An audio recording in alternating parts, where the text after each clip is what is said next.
क्या झनक होने वाली है फिर से किडनैप? सृष्टि मुखर्जी ने फिर से दिया कुलभूषण का साथ। क्या अनिरुद्ध रोक पाएगा झनक को बॉस हाउस छोड़ने से? जी हाँ दोस्तों, हम बात कर रहे हैं स्टार प्लस के शो झनक की। तो दोस्तों, आगे बढ़ने से पहले आप इस चैनल पर नए हैं तो इसे सब्सक्राइब कर दीजिए, साथ ही बेल आइकन दबाना ना भूले। वीडियो अच्छा लगे तो इसे लाइक जरूर कीजिएगा। चलिए आगे बढ़ते हैं। दोस्तों, सरल झनक में आप देखने वाले हैं कि यहाँ पे जो सृष्टि मुखर्जी है उसका असली चेहरा सामने आ चुका है। जी हाँ, अब तक वो बहुत मीठी मीठी बन रही थी, झनक के आगे पीछे डोल रही थी, लेकिन अब जो है उसका असली जो चेहरा है सबके सामने आ चुका है, यानी मुखौटा उतर चुका है। झनक को दिखा दिया है उसने अपना असली चेहरा। वैसे तो झनक ने कभी उस पर विश्वास ही नहीं किया था, लेकिन अचानक से सृष्टि के बर्ताव में चेंज आने की वजह से झनक भी काफी शॉक्ड है। लेकिन आप देखने वाले हैं बहुत जल्द सृष्टि मुखर्जी जो है यहाँ कुलभूषण का साथ देने वाली है। यहाँ पे कुलभूषण और यहाँ पे सृष्टि मुखर्जी की मीटिंग को दिखाया जाता है।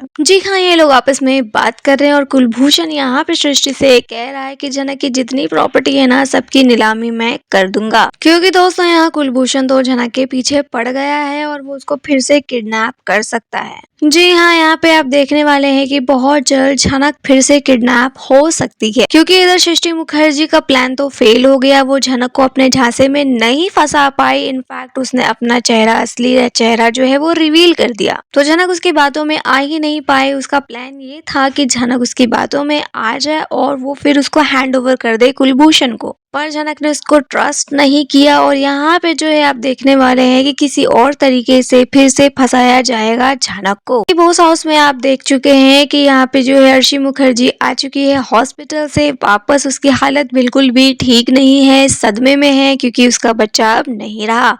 पूरा परिवार ये मान चुका है कि अर्शी का बच्चा मर चुका है और बड़े ही दुखी मन से, हताश मन से, निराश मन से पहुंच चुके हैं बॉस हाउस। झनक पूरे घर में एकमात्र ऐसी सदस्य है जिसे पूर्ण विश्वास है कि अर्शी का बच्चा जिंदा है और वो उसे लाकर रहेगी, लेकिन यहाँ पे झनक का साथ देने वाला कोई नहीं है और इनफैक्ट झनक पे ही बार बार ब्लेम लगाया जा रहा है। अर्शी तो झनक को एक पल भी अपने आंखों के सामने बर्दाश्त नहीं करना चाहती है। वो डायरेक्ट झनक से कह देती है कि अब तुम्हारे यहाँ कोई काम नहीं है, चली जाओ। इस घर से चली क्यों नहीं जाती, कब तक रुकोगी यहाँ पे जो झनक उसे ट्रस्ट दिलाती है कि आपका बच्चा नहीं मरा है, वो जिंदा है, मैं उसे वापस लाऊंगी। तो अर्शी को ऐसा लग रहा होता है कि झनक इतनी चिकनी चुपड़ी बातें इसलिए कर रही है ताकि हम सब इसकी बातों में आ जाए और ये थोड़े टाइम और यहाँ पे रह सके। तो झनक को वो डायरेक्ट मुंह से कहती है कि यहाँ से निकल जाओ, मेरे घर से निकल जाओ। पर आप देखने वाले हैं कि अनिरुद्ध इन सब में स्टैंड लेगा झनक के लिए और झनक को जाने से रोकने वाला है। जी हाँ, यहाँ पे वो अर्शी को कहेगा कि तुम्हारी जिंदगी में झनक कोई मायने नहीं रखती, तो इसका मतलब ये थोड़ी कि दूसरों की जिंदगी में भी मायने नहीं रखती होगी। हम सब के लिए झनक बहुत इम्पोर्टेंट है और तुम्हारे लिए जो कुछ भी झनक ने किया तुम एक पल में भूल सकती हो, क्योंकि इस पूरे घर में सबकी यही आदत है कि किसी के ऊपर कोई भी एहसान करो ना, खास करके झनक ने कभी एहसान किया हो तो आप लोग कभी याद नहीं रखते हो और उल्टा उसे ही दोषी ठहराते हो। वेल, यहाँ अनिरुद्ध की बात की जाए तो अनिरुद्ध भी झनक पे इस बात को लेकर विश्वास नहीं कर रहा कि बच्चा जिंदा है। यहाँ उसे लग रहा है कि झनक बस ऐसी ही बात बना रही है, लेकिन आप देखने वाले हैं कि झनक का टाइम पूरा हो चुका है। बॉस हाउस में शादी हो चुकी है मीनू छोटौन की, बच्चा भी अब रहा नहीं, तो झनक का कोई काम नहीं बनता।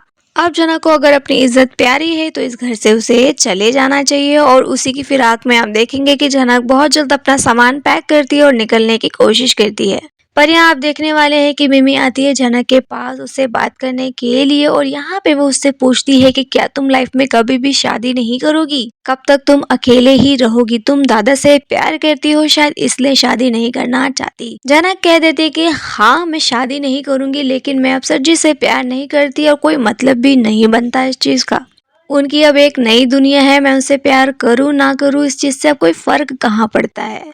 वो अपने लाइफ में खुश है, मैं अपनी लाइफ में खुश रहना चाहती हूँ और उसके लिए मुझे यहाँ से जाना पड़ेगा। अगर मुझे अपनी इज्जत बचानी है, मुझे आत्मसम्मान के साथ जीना है, तो मुझे यहाँ से निकलना होगा। अपने लिए काम ढूंढूंगी और अलग कहीं जाके रहूंगी। जब ये खबर लगती है अनिरुद्ध को कि झनक बहुत जल्द निकलने वाली है बॉस हाउस को छोड़कर, तो यहाँ अनिरुद्ध जाता है झनक को रोकने के लिए। जी हाँ, यहाँ अनिरुद्ध जाता है झनक को रोकने के लिए कि तुम बस यहीं पे रहो मेरे नजरों के सामने। आप देखेंगे कि झनक वही फिर से पुराने डायलॉग रिपीट करने लग जाती है कि किस हक से आप मुझे रोक रहे हो, आप मुझे नहीं रोक सकते। अनिरुद्ध उसे समझाता है कि ये सब बातें छोड़ दो, हम दोनों का एक दूसरे पे क्या हक है क्या नहीं है, तुम क्या चाहती हो क्या नहीं चाहती हो, सब बात की बात है। अभी सबसे ज्यादा इम्पोर्टेंट ये है कि मैं चाहता हूँ कि तुम इसी घर में रुको, तुम बाहर मत जाओ, यहीं पे रुको, तुम्हें कोई दिक्कत नहीं होगी। अनिरुद्ध झनक को ये विश्वास दिलाता है कि मैं तुम्हारे लिए हमेशा से हूँ और अभी रियलिटी कुछ भी हो लेकिन सच्चाई यही है कि मैं अभी भी तुमसे ही प्यार करता हूँ। दोस्तों ये बात अनिरुद्ध झनक को बहुत समझाने की कोशिश करता है कि तुम लोगों ने जबरदस्ती मुझे अर्शी के साथ बांध तो दिया, बच्चा भी होने वाला था, लेकिन प्यार की बात की जाए, रूह की बात की जाए तो वो तुमसे ही जुड़ी हुई है। असली प्यार, असली मोहब्बत मुझे तुमसे ही है और चाह के भी मैं उसे नहीं मिटा सकता, कोई नहीं मिटा सकता। तुम उसे स्वीकार करो या ना करो, जमाना उसे माने या ना माने, लेकिन मेरे दिल में तुम ही हो। तो मेरी फीलिंग सिर्फ तुमसे ही है और तुम्हें कुछ भी चोट पहुंचता है, दुख होता है तो मुझे अच्छा नहीं लगता और इसलिए मैं चाहता हूँ कि तुम मेरे साथ रहो, इस घर में रहो।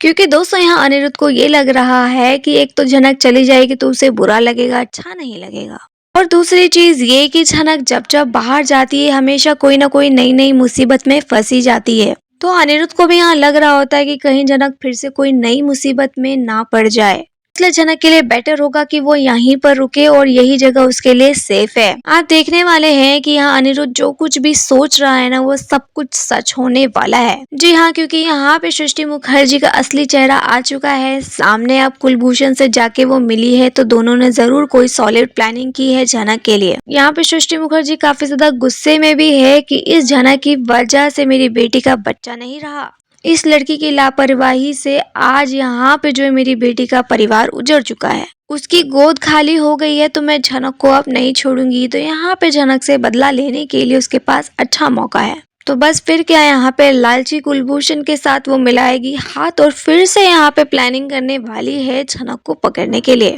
झनक को ये लोग किस तरीके से किडनैप करेंगे वो देखना तो इंटरेस्टिंग होगा ही, लेकिन आप ये देखने वाले हैं कि अनिरुद्ध यहाँ बहुत कोशिश करने वाला है झनक को रोकने की, और झनक हमेशा की तरह अनिरुद्ध की बात को काटते हुए निकल जाने वाली है बॉस हाउस से।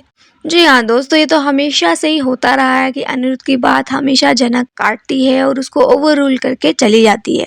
तो यहाँ पे झनक बिल्कुल भी नहीं मानने वाली किसी की भी बात, और वैसे भी कोई उसे इस घर में देखना नहीं चाहता है। पहले बात अलग थी क्योंकि अर्शी प्रेग्नेंट थी और उसका ख्याल रखने के लिए कोई ना कोई केयर टेकर चाहिए था। अब यहाँ पे झनक की कोई जरूरत नहीं है, तो ये लोग बस झनक को निकाल के फेंक देना चाहते हैं। और झनक को भी लग रहा है कि शायद अब इस घर में मेरी कोई इंपॉर्टेंस रही नहीं है, तो मुझे निकल जाना चाहिए। तो यहाँ पे जल्द से वो अपना पैक करने वाली है सामान और निकलने वाली है बॉस हाउस से। लेकिन आप देखने वाले हैं बॉस हाउस से बाहर कदम रखते उसके साथ बहुत बड़ी घटना होने वाली है।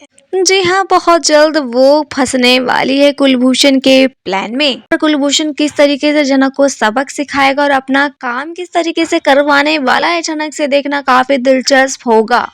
और कुलभूषण ने झनक को किडनैप कर लिया है, क्या इस बारे में अनिरुद्ध को कोई भी इंफॉर्मेशन मिल पाएगी या नहीं मिल पाएगी, और झनक किस तरीके से बचेगी उसके चुंगल से, देखना काफी ज्यादा इंटरेस्टिंग होने वाला है। दोस्तों लेकिन फिलहाल इस बारे में आपकी क्या राय है, आप हमें कमेंट में जरूर बताइए। वीडियो अच्छा लगे तो इसे लाइक कीजिए, सब्सक्राइब कीजिए फॉर मोर अपडेट। धन्यवाद।